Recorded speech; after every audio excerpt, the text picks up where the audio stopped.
kedatangan ke Polda hari ini atas LP yang mana itu? Pelaporan AS terhadap saya LP-nya yang masalah uang donasi ke NTT. siapa tuh? Misalnya lancar, tadi ada sekitar 23 pertanyaan kurang lebih. Seputar apa aja kalau boleh di antara dua tes? Seputar perpindahan uang, proses Sama tanggal-tanggalnya. Dan Novi, kenapa Tata yang diperiksakan itu kan yang bikin si Kordensu sama Gary. Densu. Kenapa Tata bisa terlibat? Sebagai saksi. Saksi aja. Ini masih tahap klarifikasi seluruhnya ya, jadi belum statusnya belum naik kemana-mana. Jadi masih semuanya diklarifikasi. Sebenarnya saudara Gary udah dipanggil, tapi belum datang. Bang Densu juga dipanggil, kemungkinan besok. Mungkin Teh Novi secara pribadi ngerasa ikut andil gak sih uang itu lari ke NTT? Gimana tuh? Iya, kalau mengetahui dari pabrik pasti mengetahui ya. Tapi kalau kemudian mengikuti kesepakatan yang ada tertulis itu tidak ada sama sekali. Saya mungkin sedikit menanggapi soal tuduhan yang penggelapan katanya yang donasi kemarin sampai dituduhkan katanya NTT beli mobil baru, itu gimana sih dari Mas Giri sendiri? Klarifikasi. Gimana? Yang soal tuduhan kemarin kan katanya beli mobil atas nama pribadi. atas nama pribadi. Iya, itu sesuatu yang nggak sesuai faktanya ya. Begini teman-teman. Jadi memang saudara G ini kan ditunjuk untuk menjadi ketua yayasan. Terus kemudian katanya dia melakukan audit keuangan yayasan. Tapi audit itu tidak pernah diserahkan kepada yayasan. Jadi kita nggak tahu sama sekali audit apa yang dia gunakan. Terus kemudian yang dia sampaikan kemarin, adanya penggelapan itu sebenarnya harusnya disampaikan sesuai faktanya. Jadi faktanya itu adalah tidak tervalidasi. Jadi uang itu ada yang tidak tervalidasi. Kenapa kemudian tidak tervalidasi? Karena saudara G ini tidak pernah datang ke yayasan. Jadi tidak pernah meminta berkas-berkasnya, itu yang kemudian tidak tervalidasi ya. Jadi bukan penggelapan. Itu yang sangat kami sayangkan. Dari Tata sendiri mungkin ada tanggapan nggak sih, mungkin sedikit? Tanggapannya sih apa ya? Iya. Prosesnya masa udah terlalu lama, saya juga kayak udah agak ngeblank kalau bisa ditanyain kasus ini berulang-ulang kita jawab dengan pemberitahuan yang ada lagi yang buat saya tuh harusnya nggak perlu, dan harinya preskon kemarin harusnya tidak perlu karena mereka bukan siapa-siapa lagi gitu, bukan orang-orang yayasan, tapi mereka memberikan statement terkait yayasan. Buat saya itu over banget ya. Iya. Harusnya audit keuangan itu ditunjukkan kepada yayasan dan juga kepada institusi terkait.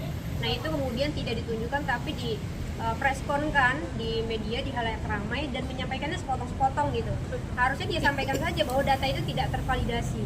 Kenapa tidak tervalidasi? Karena memang saudara G ini tidak pernah melakukan rapat di yayasan, tidak pernah datang ke yayasan. Bagaimana kemudian bisa tervalidasi? Jadi dia hanya berdasarkan mutasi rekening saja. Dan mutasi rekeningnya teman-teman perlu diketahui, saudara G ini menjabat jadi ketua 2025 awal. Ya, tapi dia meminta mutasi rekening di perbankan 2022. Jadi sebenarnya ada itikat tidak baik sebenarnya yang dilakukan oleh saudara G untuk mencari-cari kesalahan yayasan. Jadi dia print mutasi itu dari 2022 sampai 2025 yang dia bahas itu hanya 90 juta. Sedangkan 90 juta itu sudah ada pertanggungjawabannya. Seperti itu. Kalau emang mungkin sebelum-sebelumnya ada delik-delik yang lain, mungkin dia akan memberikan statement. Mungkin nggak ketemu, jadi dia hanya mempermasalahkan 90 juta itu. Berarti Tete sendiri sudah melaporkan, katanya kemarin mungkin lewat bantuan Sudah kita laporkan. Nah, yang dilaporkan siapa aja? Saudara G dengan saudara P udah kita laporkan. Atas deliknya apa?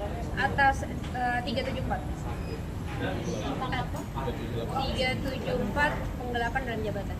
Tete Novi sendiri kan kabarnya udah dilaporkan sama Mas Giri, mungkin tampaknya seperti apa? Sampai hari ini kita belum menerima panggilan ya.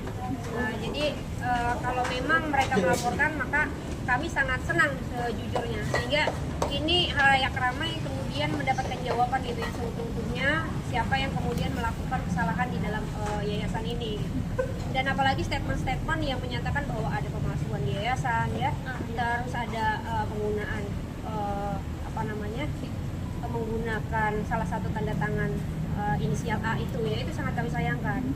Jadi yang sebenarnya terjadi adalah Ibu P ini menyampaikan kepada saya bahwa karena dia sakit dan berada di Jogja, maka dia berinisiatif untuk menghubungi saudara A untuk melakukan elektronik, tanda tangan elektronik namanya. Kita ada bukti semua chat. Nah, chatnya beliau itu kita simpan.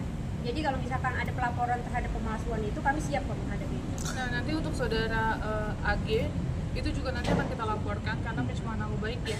Itu jelas kita ada buktinya, tapi dia memberikan statement seolah-olah tidak ada buktinya yang betul tentang tanda tangan tersebut. Seperti itu. Teh, ini kan yayasan sendiri kan ibaratnya berujung konflik seperti ini ya Teh. Menyayangkan nggak sih Teh ibaratnya dari uang donasi itu sekarang konflik di yayasan sendiri? Mungkin tanggapan Teh Novi gimana? Oh, sangat menyayangkan, dan saya sebenarnya jujur orang yang paling dirugikan dalam hal ini gitu. Hari ini saya baru dapat laporan terkait dari dinas sosial ya. Kita ini dapat teguran, dan yang terakhir kalau nanti ada kesalahan mungkin izinnya akan dicabut katanya gitu. Nah, katanya udah ada penyampaian juga dari dinas sosial untuk pengurusan PUB ya, tapi tidak disampaikan oleh saudara G. Seperti itu. Jadi saudara G ini teman-teman sudah ditegur oleh Kemensos 1 kali, sudah ditegur juga oleh dinas sosial, itu tidak disampaikan ke yayasan sama sekali. Nah, kami yang kemudian mencari tahu ke Kemensos dengan Dinsos akhirnya gitu, karena memang polemik ini kan berkepanjangan dan saudara G ini muncul dengan sesuatu yang tidak valid gitu. Itu yang sangat kami sayangkan. Padahal Kemensos tuh sendiri awalnya kan di November tuh mendukung banget ya terkait hal ini. Malah sekarang malah jadi begini gitu. Menyayangkan. Tapi satu lagi yang harus kita garis besar ya terkait uang yang 90 juta itu yang katanya untuk mobil saya, itu jelas kebutuhan untuk anak saya ya, kebutuhan untuk anak saya. Kita membeli mobil itu cash dan 90 juta itu sudah dipertanggungjawabkan ya. Jadi dari 2022 yang Mas G ini mutasi print dari yayasan ke 2025, itu yang dia bahas hanya 2024 ya. Itu yang dibahas hanya 90 juta itu. Berarti yang ke Kemensos kemarin itu mungkin bisa dibilang Mas G itu bohong ya, bukan laporan tapi teguran ya? Teguran, Iya, teguran. betul. Iya. Kita ada suratnya, bersurat. Kita dapat suratnya dari Kemensos dan itu Kemensos menyatakan dia tidak pernah mengarahkan untuk saudara G bertindak dan untuk atas nama yayasan. Ini kan berlarut-larut ya Teh. Banyak kerugian juga nggak sih yang dialami pada yayasan sendiri? Banyak banget, mulai dari endorsement banyak yang cancel karena huru-hara seperti ini kan. Terus yang kedua, YouTube saya nggak ada yang jalan sama sekali, view-nya juga anjlok kalau algoritmanya turun. Terus pekerjaan, keluarga yang mempertanyakan banyak banget. Tapi kenapa sih mungkin orang-orang yang udah bukan di yayasan masih speak up menggoreng-goreng? Masih speak up, ya aneh. Kalau buat saya pribadi, Ibu P itu pada saat ditanyakan kenapa alasan dia memberikan statement tersebut atau dia speak up untuk saat ini, katanya alasannya sakit hati karena ditegur. Buat saya, ya namanya saya leader atau saya atasan, menegur ketika ada karyawan yang salah, masa nggak boleh? Kan harusnya boleh aja. Dan menurut saya menegur pun dengan bahasa manusia kok, dengan bahasa yang baik. Nggak ada namanya saya berbicara kasar atau buruk lah gitu terhadap Ibu P tersebut. Berarti perihal ancaman itu juga nggak ada ya Teh? Ancaman apa? Kan Poppy mengaku ada segi dari ancaman dari Dari Kita Teh ini Novi. begini ya teman-teman. Saya sebenarnya dia sebenarnya komunikasi itu ke saya, Ibu P ini. Dia menyampaikan hal-hal yang berbeda gitu. Baik itu terhadap saudara G gitu, terhadap saudara DS gitu. Dia menyampaikan hal-hal yang berbeda kepada kami gitu. Untuk saudara G aja dia menyampaikan bahwa saya diancam, saya apa segala macam gitu ya. Terus kepada DS dia menyampaikan kepada kami bahwa kalau saya keluar dari yayasan nanti saya akan dijamin oleh saudara DS dan dipekerjakan oleh saudara DS. Itu kami punya bukti rekamannya. Jadi Ibu P itu menyampaikan itu ke kami. Tiba-tiba dia preskon terus kemudian memojokkan klien kami gitu. Itu yang sangat kami nggak masuk di akal kami ya. Gitu. Jadi Tapi ada tekanan-tekanan dari luar juga dong.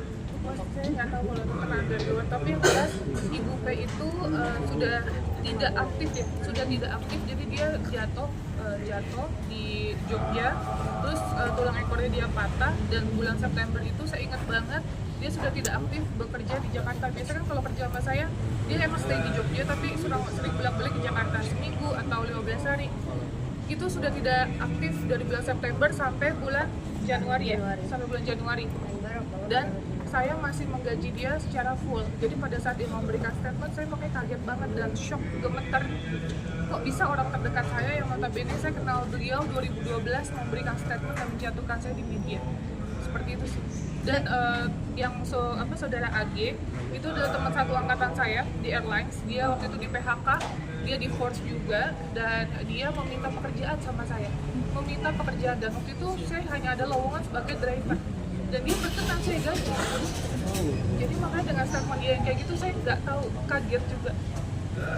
Ini kan juga udah panjang ya, harapannya gimana sih Teh untuk kedepannya lagi konflik ini tuh mau diapain arahnya? Harapannya saya selalu berdoa dimanapun semoga cepat selesai kasus ini, kita bisa fokus masing-masing dengan urusan kita dan pekerjaan kita, dan ya saya harap sih tetap keadilan ditegakkan sih.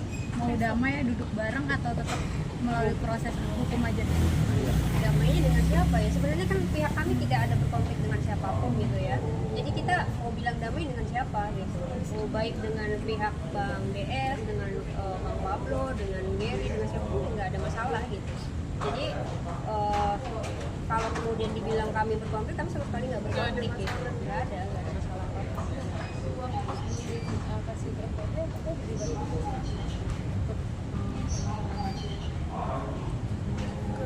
Itu tadi bukti-buktinya udah kita serahin ke penyidik nih, penyidik terkait keterlibatan itu ya, keterlibatan Mulai dari chat, video, foto semua udah kita kasih. Kita setuju dengan uang itu. Atau tidak? Kalau untuk itu, iya. ajak kepolisian nih tadi saya juga gitu. Selain dengan Jerry kan ada masalah baru dengan Bang Farhat. Ini bukan masalah baru sih, cuman kayak kemarin dilibatkan kembali nama Bapak seperti yang menyalahkan. Saya nggak tahu. Masih soal apa namanya? Donasi juga. Donasi ke NTT kemudian. Saya kenapa? Yang maksudnya Bang Farhat masih memburu, maksudnya bertanya-tanya kenapa Oh dilarikan ke sana uangnya, bukan buat untuk AS. Saya udah menjadi ketua Iya, lagi. itu hak hukumnya Bang Farhat ya. Tapi kita nggak berkomentar soal itu ya. Apalagi kan udah masuk laporan mereka gitu. Silakan kemudian dilanjutkan.